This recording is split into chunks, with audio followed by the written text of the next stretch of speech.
አንድ ጠዋት ሰራተኞቹ በግብር አዳራሽ አንድ ወገን ላይ እየተሰራ ስላለው ረጅም የእንቁላል ቅርጽ ያለው ግንብ ድምጻቸውን ዝቅ አድርገው ያወራሉ። ምንትዋብና ኢያሱ ጎን ለጎን ቆመው የተሰራውን ስራ ይመለከታሉ።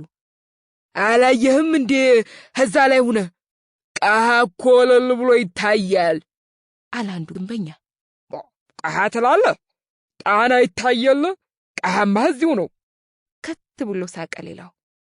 ጣና ይታያል ነው የምትሉት? አለች ምንትዋብ በመገረም።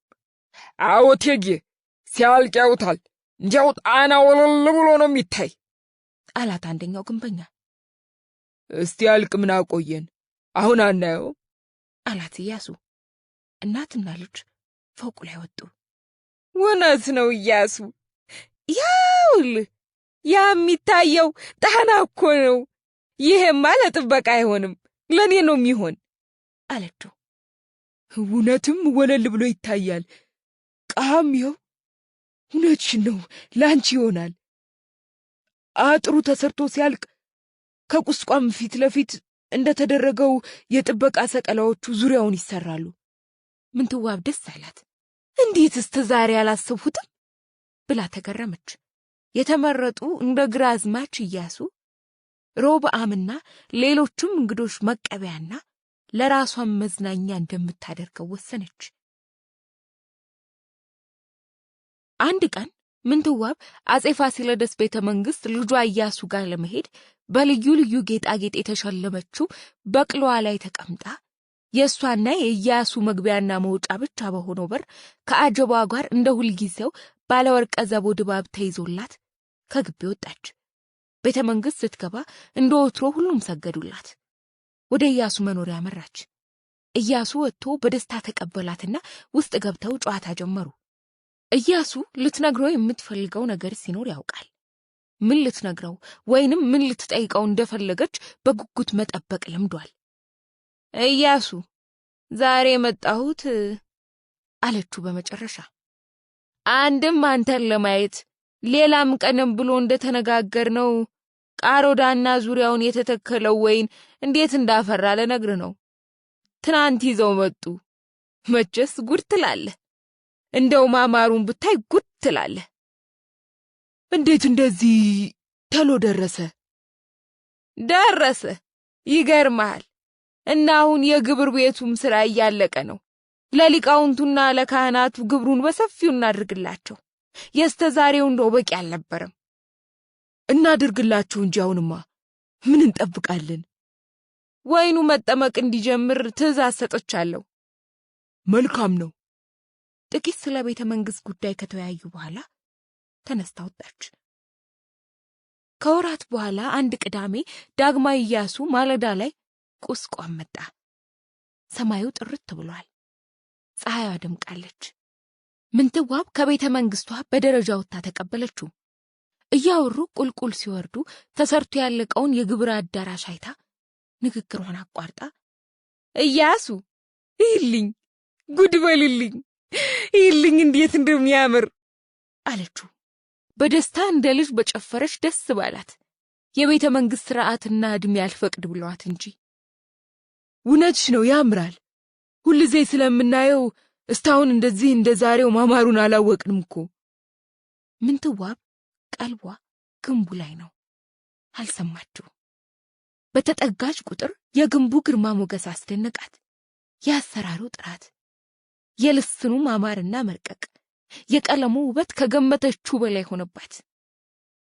አጠገቡ ሲቆሙ ስሜቷ አሸነፋትና እንባዋ ዱብ ዱብ አለ። ከኋላቸው የቆሙት የቤተ መንግስት ባለሟሎች፣ ሰዓሊዎች፣ ሮብዓም፣ ካህናትና ሊቃውንት አዳራሹን በአድናቆት ተመለከቱ። ሁሉም በአንድ ላይ ምንትዋብንና ኢያሱን ዛሬ አክብራችሁ የእናንተ ሥራ ነው እያሉ አመሰገኗቸው። ምንትዋብ መናገር ተስኗት የለም የሁሉም ነው። ሰው ተረባርቦ ነው ይህን መሳይ ታላቅ ሥራ የሠራው። ሁሉም ይመሰገናል። የሰሩትን ሁሉ ትናንትም አመስግኛቸዋለሁ። ያለኝን ሁሉ ሰጥቻለሁ። ዛሬ አክብራቸው አለች። ለራሷ ራሴን ማመስገን አይሆንብኝና ልክ እንዳልሁት ልክ በሰጠሁት ሐሳብ መሰረት እኮ ነው የተሰራ አለች። በልስን በቀለም ምርጫና በአጠቃላይ ላይ አሻራዋን የጣለችበትን ግንብ እያየች በስተቀኝ በኩል ወደ ላይ የወጣውን እንቁላል ግንብ አይታ እሱስ ቢሆን እንዴት አምሯል! ከኢያሱ ጋር እንደ ልብ ቁጭ ብሎ ለማውራት ይመቻል አለች። በአደባባይ እንደ ልብ መገናኘት ስለማይችሉት ስለ ግራዝማች ኢያሱ አስባ ከመላከ ፀሐይ ሮብዓምም ጋር ጥሩ ወግ መያዝ እችላለሁ እዚያ አለች። ፊቷን ወደ ልጇ መልሳ ኢያሱ ከላይ ግንቡ ላይ በግራ በኩል ያሉትን የመስቀል ቅርጾች አያቸው? ቀጥሎ ያለውን ዘውድ ሁሉም ቁልጭ ብለው ይታያሉ። አየሹ? ከጎኑ ያለው በጉን ሲገድል የሚታየው አንበሳ፣ ከጎኑ አንበሳ ላይ የተቀመጠውስ ንጉሥ፣ የሀገራችን ምልክት እንዴት ጥሩ ወጥቷል! ቀጥሎ ያሉት ዝሆንና አንበሳስ እንዴት እንዳማረው አየሽ? ናው ልክ አንተ እንዳልኸው ነው የተሰሩት። የጻድቁ የአባ ሳሙኤልና የአቡነ ዮሐንስ ምስሎቹስ ቢሆኑ እንዴት እንዳማሩ አለች። የዋልድባውን መነኩሴ የአባ ሳሙኤልንና የአዲሱን አቡን የዮሐንስን ምስል እየተመለከተች ራሷን አረጋግታ ዙሪያዋን ቃኘች። አስቀድማ ያሰበችው ሐሳብ ሥራ ላይ የሚውልበት ሰዓት ተቃርቧል። ወደ ኢያሱ ዞረች። ኢያሱ ከዚህ አዳራሹ በስተግራ በኩል ሐሰብኩት በላይ በቂ መሬት አለ። የሴቶች ሙያ ተማሪ ቤት ማሳነጽ እፈልጋለሁ ብዬም አልነበር? ያውልህ ከጸሎት ቤቱ ጀርባ ዋርካው አጠገብ ደግሞ ሌላ ሰፊ መሬት፣ እሱም ቢሆን እንዳሰብሁት። ምን አስበሽለት ነበር ለቦታው? እንዴ ከዚህ በፊት እኚህን የጃንሆይም ሆነ የሌላ ነጋሲ ዘሮች የኔንም ዘመዶች ጭምር ሚዝ ማደሪያና ተማሪ ቤት ማሰራት እፈልጋለሁ ብዬህም አልነበር? እርግጥ ነው ብለሽኛል። አንቺ እናቴ እንዳልሽ ይሁን። የተባረከ ሐሳብ ነው። የተባረከውስ አንተ፣ የአባቶች በረከት አይለሽ። ተመልሰው እሷ ቤተ መንግሥት ውስጥ ወደ ተዘጋጀው ምሳ ሄዱ። በነጋታው እሁድ ምንትዋብ ግንቡን ማስመረቂያ ትልቅ ግብር አግብታለች። ምግቡ በአይነት በቅርብ የተጠመቀው ወይን ጠጅ፣ አረቄና ጠጅ በገፍ ተዘጋጅቷል። ከቅዳሴ በኋላ መኳንንት፣ ወይዛዝርት፣ ከየደብሩና ከየገዳማቱ የመጡ ካህናት፣ ሊቃውንት፣ ሰዓሊዎች፣ ባለክራርና ባለመሰንቆች ከቅዳሴ በኋላ ግብር ሊታደሙ እንደየደረጃቸው በተመደበላቸው በር በኩል ገብተዋል። ምንትዋብ በእውቀት ለበለጸጉት በሰዋሰው በሕግና በታሪክ ዕውቀታቸው ለተደነቁት ሊቃውንት ታላቅ አድናቆትና ክብር ስላላት ከሷ ሳይርቁ እንዲቀመጡ አድርጋለች። በየአይነቱ ምግብና ጥሬ ሥጋ ቀረበ። ጠጅ፣ አረቄና ወይን ጠጅ ታች ካሉት ማቀዝቀዣ ክፍሎች እየተቀዳ እላይ ለተቀመጡ እንግዶች በላይ በር፣ እታች ለተቀመጡት ደግሞ በታች በር ገባላቸው። ምንትዋብና ብርሃን ሰገድ ኢያሱ በወርቅ የተለበጡ ወንበሮች ላይ ተቀምጠው ቅኔ ከወይን ጠጅ ጋር ሲያወራርዱ፣ ካህናቱና ሊቃውንቱ ለሷ ውበት፣ ብልሃት፣ ለእውቀት ፈላጊነትና ለጨዋታዋ ቅኔ ሲቀኙ፣ ሲናጠቁና ሲዛረፉ አገር መግዛት ምነው እንዲህ በሆነ አሰኛት። ኢያሱንም ለቁመናው፣ ለለጋስነቱ፣ ለአስተዋይነቱና ለብሩህ አእምሮ ውዳሴና ሙገሳ ዘነቡለት። ምንትዋብና ኢያሱ እንደፈለጉት ይህ አይነቱ ግብር የዘወትር የእሁድ ተግባር ሆነ።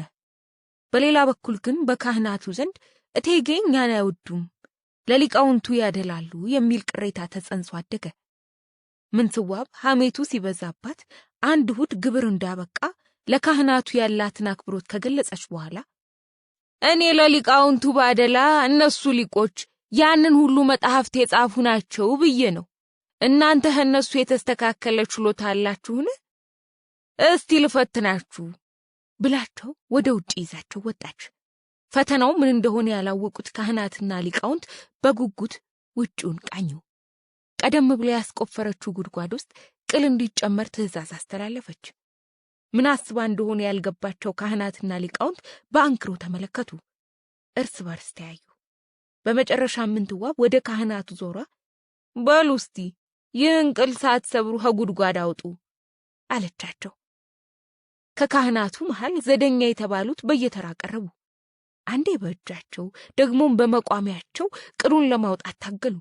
የጉድጓዱ ጥበት ቅሉን ሳይሰብሩ እንዲያወጡ አላስችላላቸው። ምንትዋብ ሊቃውንቱን ደግሞ ቅሉን ሳይሰብሩ እንዲያወጡ ጠየቀቻቸው። ምንጊዜም ቢሆን ዕውቀታቸው፣ ሚዛናዊነታቸውና አስተዋይነታቸው የሚያስደንቃት ልክ እንደ መልአከ ፀሐይ ሮብዓም ከእሳቸውም ጋር ተቀምጣ ማውራት የሚያስደስታት የቅኔ ሊቅ የሆኑት መምህር አእምሮ ወደፊት ቀረብ ብለው እስቲ ውሃ አምጡልኝ አሉ። ውሃው ሲመጣላቸው ተቀብለው ጉድጓድ ውስጥ ጨመሩት። ቅሉ ተንሳፈፈ። በቀላሉ አወጡት። ሁሉ በብልሃታቸው ተገረመ። ምንትዋብ ወደ ካህናቱ ፊቷን መልሳ አያችሁ ለምን ለነሱ የላቀ ቦታ እንደምሰጥ አለቻቸው። ተሳስቀው ወደ አዳራሹ ተመለሱ። የተዋህዶ ካህናት ግን እቴጌ ቅባት ናቸው የሚለው ስጋት ውስጣቸው በመኖሩ በተለይም ደግሞ የደብረ ብርሃን ሥላሴ ተዋህዶችና የቁስቋም ቅባቶች እርስ በርስ በመናቆራቸው ካህናቱ በጥርጣሬ መተያየታቸው አልቀረም። ምንትዋብ ምንም እንኳን ሁለቱን ለማስማማት ጥረት ብታደርግም ቅባት የቤተ መንግስቱ ዋነኛ እምነት በመሆኑ የተዋህዶ ካህናት በተለይ በጉዳዩ ከሷ ጋር መከራከራቸውን አልተውም።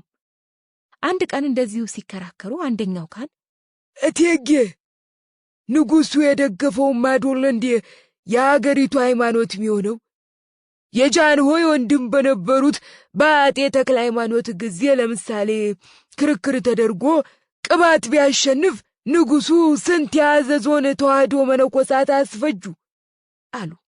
ታስፈጀናለች የሚል ስጋት ባይኖራቸውም ቅባትነቷን ለማስታወስ ያህል በሳልሳዊ ዳዊት ጊዜስ የሞተው አሉ ሌላው። አይ እሳቸው እኮ በሰው ተታለው ነው ሌላው አከሉ። ዘፋኝ ዳዊት ዘፈን አለቅጥ ወደዱ በገና ይጫወቱም አልነበር የንጉሥ ወጉም አዶለ አሉ ሌላው ካህን። ምንትዋብ ተቆጣች። ዘፈን የወደዱ እንደሆነስ ማንን ጎዱ? ምነው አጤ ዳዊት የሰሩትን በጎውንም ብታወሩ ከባል አገር የሚገባውን ግብርና ከሌላ የሚመጣውን እጅ መንሻ አልነካም ብለው ብራና እየደጎሱም አልነበር የሚተዳደሩ? ልክ አያታቸው ጻድቁ ዮሐንስም እንደዚሁ ከባል አገር የሚመጣ ግብር አልበላም ብለው ሰሌን እየሰሩ በሚያገኙት ነበር የሚተዳደሩ። እንደ አጤ ዳዊትስ ለድሃ ማን ሰጠ? ተው እንጂ ምስጋና ማንን ገደለ? ክፉን ብቻ ማውራት ምን ዋጋ አለው?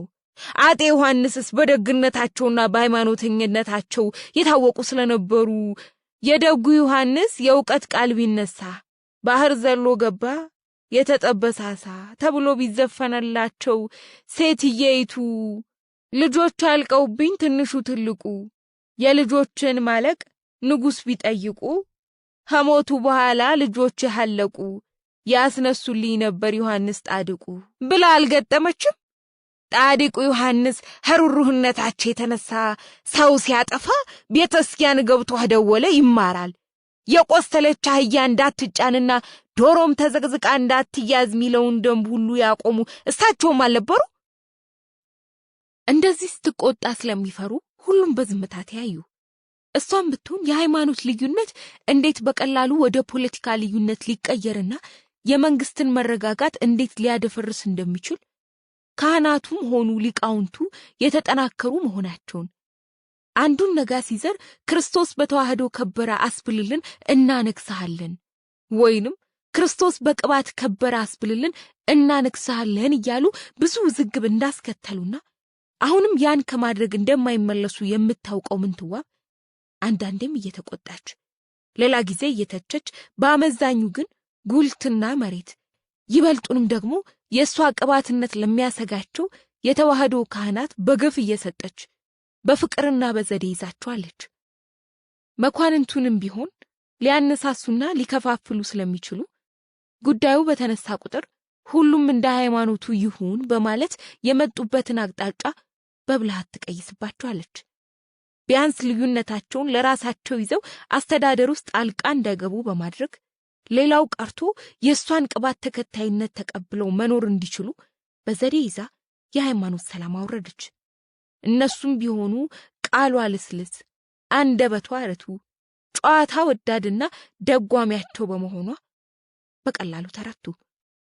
በመቋሚያ የሚፈላለጉት ሊቃውንትና ካህናት ምንም እንኳን በቅኔ ቢወራረፉም መቻቻልን ተምረው አንድ ማዕድ ተቋደሱ።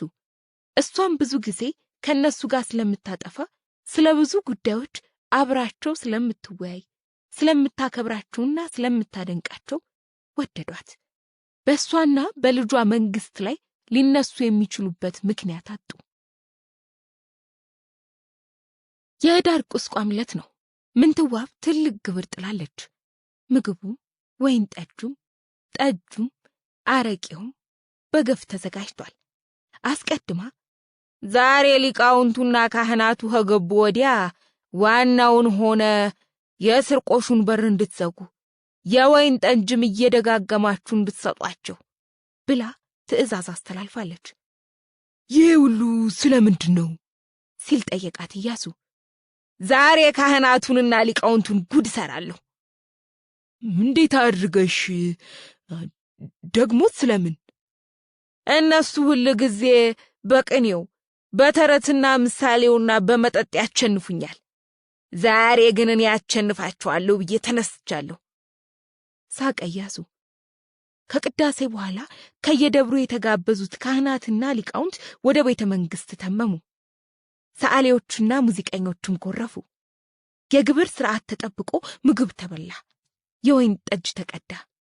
የካህናቱና የሊቃውንቱ ዋንጫ ሲጎድል አጋፋሪዎች በታዘዙት መሰረት እየተመላለሱ ሞሉ። እንግዶቹ ፊኛቸው አስቸገራቸው። ሊወጡ ፈልገው ቢነሱ ከፊትም ከኋላ በሩ ዝግ ነው፣ የሚከፍት የለም። ተጨነቁ፣ ተጠበቡ፣ እየተያዩ መቅበጥበጥ ብቻ ሆነ። በመጨረሻም መለኛው ሊቅ አለቃ ኢሳይያስ ተነስተው እናትና ልጁን እጅ ነሱና እቴጌ አንድ ነገር እንድጠይቅ ይፈቀድልኝ አሏት። ይበሉ ይጠይቁ። እቴጌ 500ና 500 ስንት ነው? ያልጠረጠረችው ምንትዋብ ምን ያለ ጥያቄ ነው? ይህ ሊያቅተኝ ሽኗ አለች። አለቃ ኢሳይያስ እቴጌ ሽኗ ብለዋል ሲሉ ያፊኛው አስጨንቆት የነበረ ሊቅና ካህን ሁሉ የተቀመጠበትን ከህንድ አገር የመጣ ስጋጃ አረሰረሰ። ምንትዋብ በመሸነፏ ሳቀች። ተንኮሏ እንዳልሰራ ተገነዘበች። በርግጥም ሊቃውንቱን ማሸነፍ እንደማትችል ተገነዘበች። አለቃ ኢሳይያስን ለብልሃታቸው ሸለመቻቸው። አዲሱ የግብር አዳራሽም በሕዝብ ዘንድ ሽናዋ የሚል ስያሜ ያተረፈ። ከሽናዋ በኋላ የሴቶች ሙያ ትምህርት ቤት ግንባታ ተጀመረ። ግንባታው በአጭር ጊዜ ውስጥ ተጠናቆ ሴቶች ተመርጠው እንደ ፈትል ያሉ ልዩ ልዩ የእጅ ጥበባትና ዶሮ መገነጣጠል እንዲማሩ ሆነ። ተማሪዎቹ ዶሮ 12 ብልት እንዳላት ታወቁ። ፊደልና የቁም ጽሕፈት እንዲከታተሉ ተደረገ። ምንትዋብ ልትጎበኛቸው በሄደች ቁጥር በሙያና በትምህርት በርትተው እንዲማሩ አስጠነቀቀች። ከዓመታት በፊት አያቷ የነገስታት ዝርያዎች ወህኒ ይላካሉ፣ እዛው አርጅተው ይሞታሉ ብለው ሲነግሯት ክፉ ነገር ይህማ መሆን የለበትም እንዳለችው ከጸሎት ቤቷ በስተቀኝ በኩል የአጼ በካፋ ዘመዶችም ሆኑ የሌላ ነገስታት ዝርያዎች ወይንም የራሷ ዘመዶች መኖሪያና መማሪያ የሚሆን ሕንጻ አሰርታ ልጆቹ ወህኒ አምባ በእግር ብረት ታስረው ከመማቀቅ ይልቅ ፊደል፣ የቁም ጽሕፈትና ፍትሐ ነገሥት እንዲማሩ ሆነ። ምንትዋብና ኢያሱ ስማቸው ከአጽናፍ አጽናፍ ገነነ። ምንትዋብና ዳግማዊ ኢያሱ ስማቸው ቢገንም አልፎ አልፎም ቢሆን በመኳንንቱ ዘንድ ቋረኞች ላይ ያለ ጥርጣሬ ስላለ ምንትዋብን ብትሆን ያለነሱ ድጋፍ ርቃ እንደማትሄድ ስለምታውቅ በጉዳዩ ከኢያሱ ጋር መምከር ፈለገች። ኢያሱ እንደው አንድ ነገር ላጫውትህ ብዬ አለችው። አንድ ቀን እንቁላል ግንብ ውስጥ ተቀምጠው እየተጨዋወቱ ሳሉ ምን ነገር? እንደምታውቀው ቋረኞች ሚሉ ዘይቤ እንደ ዱካ ይከተለናል። ስልጣኑን ሁሉ ቋረኞች ይዘውታል ይላሉ። ይሰንብት እንጂ ቀን ጠብቀው በእኛ ላይ መነሳታቸው አይቀርም። የጎጃም፣ የትግሬ፣ የበጌ ምድርና የሰሜን መኳንንት ዋዛም አይደሉ። ይመስገን ነው እስካሁን ሰላም ነን። ወደፊት ግን እንጃ ሰላማችን ሊደፈርስ ይችላል ብዬ ሰጋለሁ። ሰላም ማጣት ብቻ ሳይሆን አልጋውን ሊፈታተኑ ይችላሉ። የወይኔዎቹ እንደሆኑ አይናቸው መቼም ጊዜ አልጋው ላይ ተነስቶ አያውቅም። ተዘጋጅቶ መቀመጡ አይከፋም። ስልጣን አይበቃቸው። ጉልት ርስትና ርስተ ጉልት ለስንቱ መኳንንት ስጥን አይጠቅማቸውም። ኢያሱ ጥቂቱ እኮ ነው ለሀገር የሚለው። ያለ እነሱ ድጋፍ ደግሞ አይሆን። እነሱን ለማስታገስ ስንቱን ድር የጨረሱ። አሁንም ቢሆን አርቀን ማሰብ አለብን። ነገ አንዱ ቢነሳ አጋዥ ያስፈልገናል። እና ሐሳብ የምን መሰለ? ይህ የሰሜን የጎጃም የበጌ ምድርና የትግሬ ባላባት ሁሉ ቀልቡን ሰብሰብ እንዲያደርግ ወሎች ጠንካራ ጦር አላቸውና ከእነሱ ጋር በጋብቻ ብንተሳሰር ምን ይመስልሃል? ሐሳብሽ መልካም ነው። ማንን ልታጋቢ ያሰብሽ? አንተን። እኔን? ከት ብሎ ሳቀ። ናው አንተን። ብዙ አስቤበት ነው። አሁን ከወሎች ጋር መጋባት ያስፈልጋል። የልጆችህ እናት ዕቁባት ሆና ትቀመጣለች ማለት ፈልጋ ዝም አለች። እና እኔን ከማን ልታጋቢ ነው አላት ዝም ስትል። ውቢት የምትባል የወሎ ባላባት ልጅ አለች። አጠያይቄ አለላ ናት አሉ። ብቻ የወሎ ልጅ ስለሆነ በድብቅ መሆን አለበት። ኢያሱ ስለ መኳንንቱ ያለችው አሳስቦት ነበርና ዝም አለ። ምንትዋብ ዝምታውን እንደ እሽታ ቆጠረችው። ብዙም ሳይቆይ ምንትዋብ የወሎ ባላባት ልጅ የሆነችውን ውቢትን ከኢያሱ ጋር አጋባች። ውቢትን ክርስትና አስነስተው ወለተ ቤርሳቤ አሰኝተው የመኳንንቱን ጉምጉምታ ለማቀዝቀዝ በድብቅ አስቀመጡ። ውቢት ኢዮአስ የተባለ ወንድ ልጅ ወለደች። ምንትዋብና ኢያሱ ምንም እንኳን ራስ ቢትወደድ ወልደ ልዑል መንግስታቸውን ከዘመዶቹ ጋር አስከብሮና አጠናክሮ ቢይዝላቸውም ባላባቶች ከወሎ በማምጣት ስልጣን ላይ ያስቀመጡ። ሲያንገራግር የነበረውን የጎጃሙን ባላባት ዮሴድቅን ደግሞ ደጃዝማች ብለው ይዞታውን ጨምረው በኋላ ሞጣ ጊዮርጊስን የደበረችውን ወለተ እስራኤልን ድረውለት አረጋጉት። እናትና ልጅ ያሰቡትን ሥራ ላይ ከመዋል አልቆጠባሉ። በተለይም ኢያሱ ለአትክልት ቦታ ልዩ ፍቅር ስለነበረው ጎንደርን አጸድ በአጸድ አደረጋት። ሎሚና ሌሎች ፍሬዎች ጎንደርን የመዓዛ ባለጸጋ አደረጓት። አብያተ ክርስቲያናትን በጭልጋ አለፋ ጣቁሳና ጎንደርን በኖራ አሰሩ። ሌሎችን አሳደሱ። ጣና ሐይቅ በታንኳ እየተመላለሱ ኢያሱ ክብራን ገብርኤልን ሲያሳድስ እሷ ደቅ ውስጥ ስሞ ትቀበርበታለው ያለችውን ናርጋ የኛ ስላሴን በጡብና በጎንደርኛ ይዘት አሰራች። ናርጋ ስላሴን ስታሰራ ስሙር የተባለውን የራሷን ምስል የላከላትን ሰዓሊ አስታወሰች። እንዴት ሊገኝ እንደሚችል አሰበች። ሌሎች ሰዓሊዎች በስዕል ሥራው ተሳተፉ። ናርጋ ስላሴ በስዕል አሸበረቀች። ምንትዋብ አክብሮቷን ለመግለጽ ከማርያምና ከክርስቶስ እግር ስር የራሷን ምስሎች አሰራች። አብያተ ክርስቲያናቱ የስዕል ባለቤት ሆኑ። ብርሃን ሰገድ ኢያሱ ብዙ መጻሕፍት ወደ ክብራን ገብርኤል እንዲሄዱ ፈቃዴ ነው ባለው መሰረት ከተለያዩ የሀገሪቱ ክፍሎች የተሰበሰቡ በሺህ የሚቆጠሩ መጻሕፍት ክብራን ገብርኤል ገብተው ተቀመጡ። አንተ ደግሞ ሁሉ ነገር ወደዛ እንዲሄድ ትፈልጋለህ ብላ ፈገግ አለች ምንትዋብ አንድ ቀን። ቀጠል አድርጋ ለየደብሩ እኩል ማከፋፈል ነው አለችው። ምን መሰለሽ፣ ብዙ አንድ ቦታ መቀመጡ አይከፋም።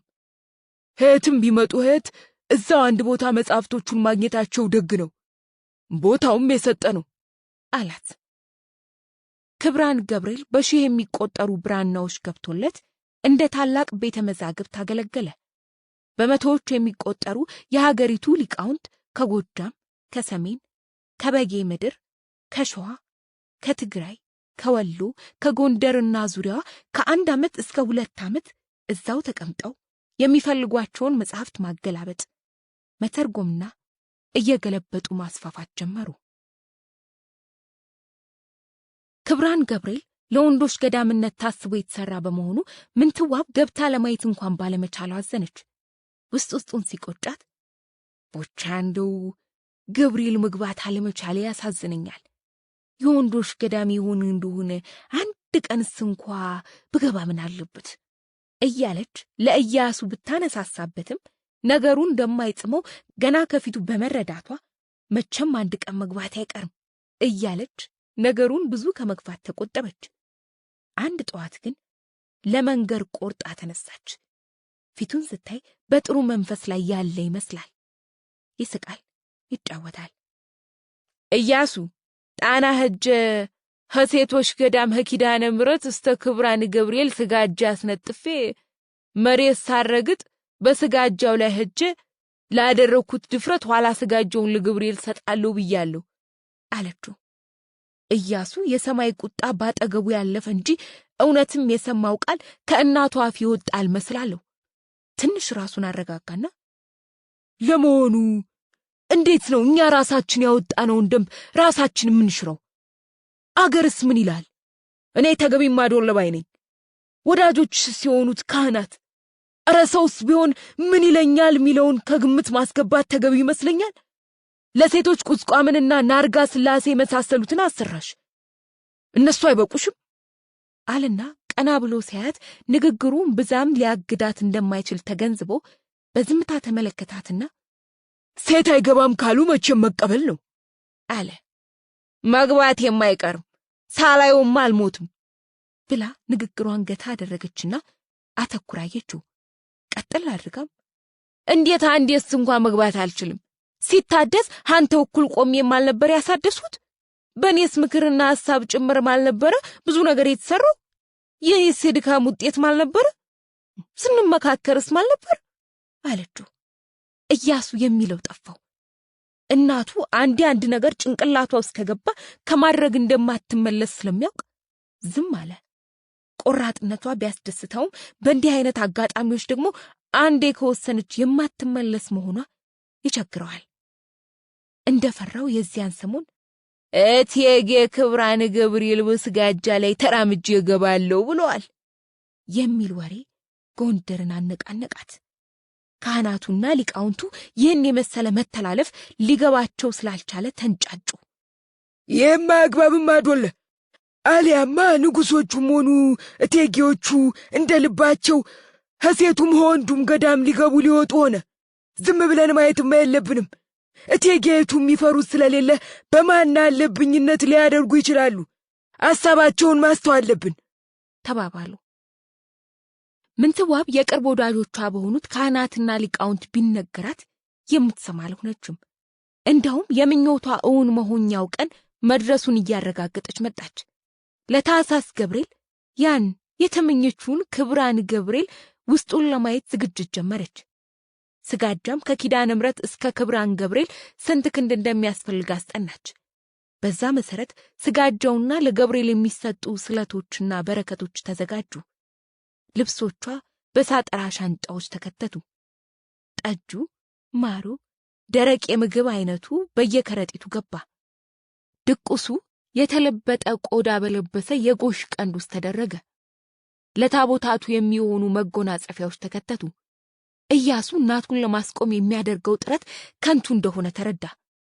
ለካህናቱም ለሊቃውንቱም እስቲ ምከሯት እያለ ቢያማክርም ካህናትና ሊቃውንት አማላጅነት ቢመጡ ቢመክሩ ቢያስመክሩ ሊመጣ የሚችለውን የመቅሰፍት አይነት ቢደረድሩ ምንትዋብ አንዱንም ከቁብ ሳትቆጥር ለጉዞ ተነሳች። ቀናት ሲቀሯት ከጎንደር እስከ ጣና ጉዞዋን ከአጀብ ጋር ተያያዘችው። በበቅሎዋ ለቀናት ስትናጥ ቆይታ ግማሽ መንገድ ስትደርስ ድንገት የሴት ወግ ሲሰማት ድንኳን አስተክላ ራሷን ስትፈትሽ የሴትነት ግዴታዋ ኮለል ብሎ ታያት። ለድፍረቷ የሰው ምክር ላለመስማቷ ምላሽ ከላይ ቤት ያገኘሽ መሰላት። በገብርኤል ኃይልና ተአምር ተደነቀች። ስለ ድፍረቷ ተንበርክካ ይቅርታ ጠየቀች። ከተከተሏት ሰዎች ውስጥ የተወሰኑ መርጣ ስጋጃውን፣ ሌሎች ገጸ በረከቶችን ወርቅ ጭምር አድርጋ ለገብርኤል በመላክ ወደ ጎንደር ፊቷን መለሰች። ኢያሱም ልቡ አረፈ። የሷ ልብ ግን በሐዘን ተሰበረ። መንፈሷ ጅው ብሎ ገደል ገባ።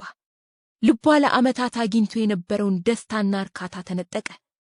ያ እንደዛ በፍቅር የወደቀችለት ለሕይወቷ ተጨማሪ ትርጉም የሰጠላት የታማችበት ከሰው ዓይን ከልላ የልቧን ያጫወተችው ከልጇ ጋር የተቀያየመችበት ደርባባው ገለልተኛውና 3 ሴት ልጆች የሰጣት ግራዝማች ኢያሱ በድንገት አንገር ወንዝ ውስጥ ገብቶ ሞተ።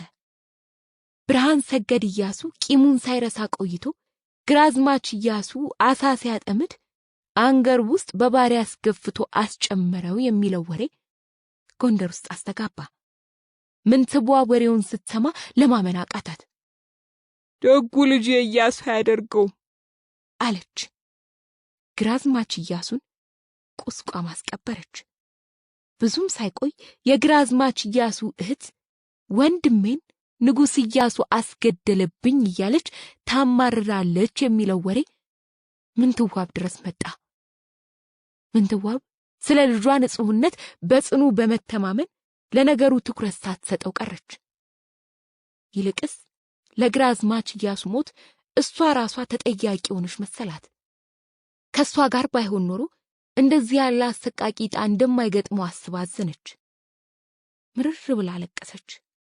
ሰራው ብላ ባሰበችው ኃጢአትም ተጸጸተች። አደረኩ ብላ ላለችው መተላለፍ ገና መቅሰፍት የሚጠብቃት መሰላት። ለነፍስ አባቷ ስትናዘዝ ንስሐ ግቢ አሏት። ከንስሐ ስትወጣ መቅሰፍት ተከተላት። እሷና ኢያሱ በነገሱ በ16ኛ ዓመታቸው ላይ አንድ ጠዋት ምንትዋብ ወደ ጸሎት ቤት ልትሄድ ስትዘጋጅ አንደኛዋ ደንገጡራ መጣ። ኧረ እቴጌ ሰማይ ምድሩ እርድ መስሏል አለቻት። ቢጫ ስለለበሰው ሰማይና መሬት። እንዴት እንዲህ እርድ ሲመስል በነጋታው አንበጣ ይወራል አሉ። ደግሞም ንፋስ እየነፈሰ ነው፣ ሰማዩም ደመና አዝሏል። ሁለቱም ነገሩን ያባብሱታል። ፈጠን ብላ ወደ መስኮቱ ሄደች ምንትዋብ። እውነትም የጎንደር ሰማይ ቢጫ ሆኗል።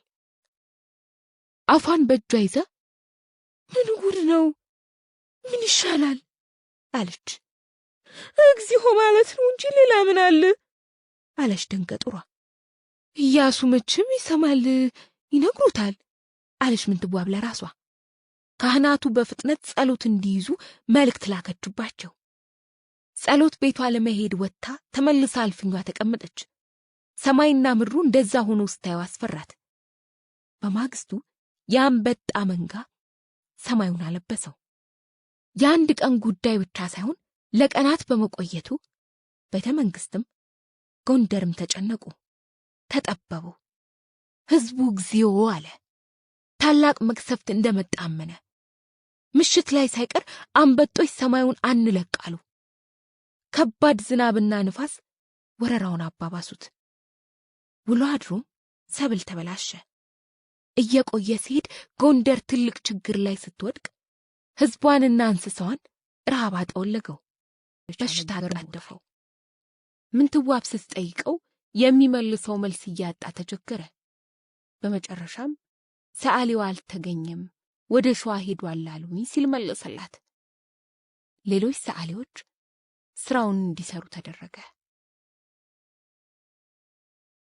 የቁስቋም ግቢ ግብር አዳራሽም ስራ በተቀላጠፈ መንገድ ተያያዘ። አዳራሹ ውስጡ ከላይም ከታችም ለምንትዋብና ለኢያሱ መቀመጫ የሚሆን ገባ ያለ ቦታ ተሰራለት።